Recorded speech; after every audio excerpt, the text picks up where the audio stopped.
नमस्ते, प्रणाम।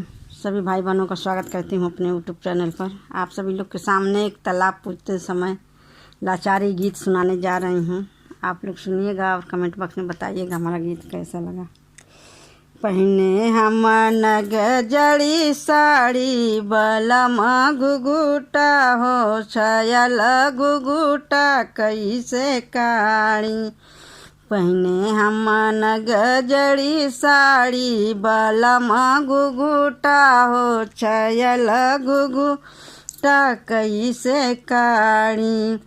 काढ़ी घुघुट गनी बन में रसोईया काढ़ी घुघुट गनी बन में रसोईया। साड़ी कजर गई किनारी बलम घुघुटा हो छयल घुघुटा कैसे काड़ी।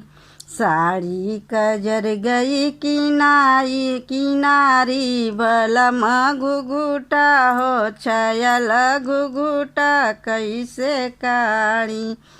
पहने हम नगजड़ी साड़ी बलम घुघुटा हो छयल घुघुटा कैसे काड़ी।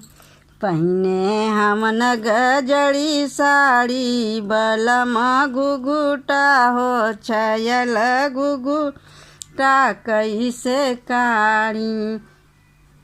काढ़ी घुघुट गई पनिया भरन को काढ़ी घुघुट गई पनिया भरन को। भीग गई पल्लो हमारी बलम घुघुटा हो छयल घुघुटा कैसे काड़ी। भीग गई पल्लो हमारी छयल घुघुटा हो बलम घुघुटा कैसे काड़ी। पहने हम नगजड़ी साड़ी बलम घुघुटा हो बलम घुघुटा कैसे काड़ी।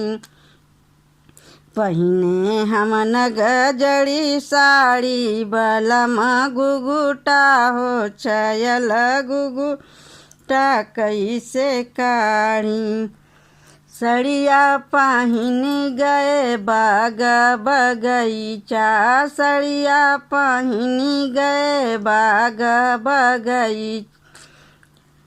काढ़ी घुघुट सड़िया पहिनी हम बाग बगीचा काढ़ी घुघुट गए बाग बगीचा। मलिया निहारे मोरी साड़ी बलम घुघुटा हो छयल घुघुटा कैसे काड़ी। मलिया निहारे मोरी साड़ी बलम घुघुटा हो छयल घुघुटा कैसे काड़ी। पहने हम नगजड़ी साड़ी बलम घुघुटा हो छयल घुघुटा कैसे काड़ी। काढ़ी घुघुट गए हटिया बजरिया काढ़ी घुघुट गए हटिया बजरिया।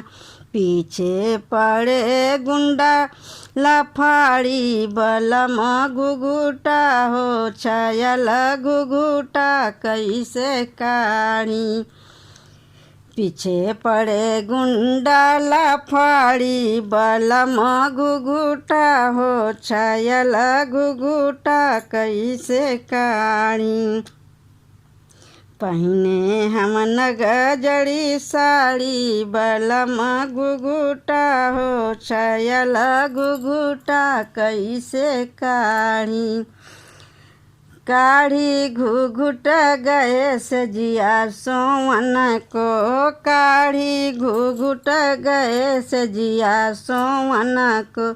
निदिया नाम आवे सारी राती बलम घुघुटा हो छयल घुघुटा कैसे काड़ी। निदिया नायावे सारी राती बलम घुघुटा हो छयल घुघुटा कैसे काड़ी। पहिने हम न गजड़ी साड़ी बलम गुगुटा हो छयल गुगुटा कैसे काढ़ी।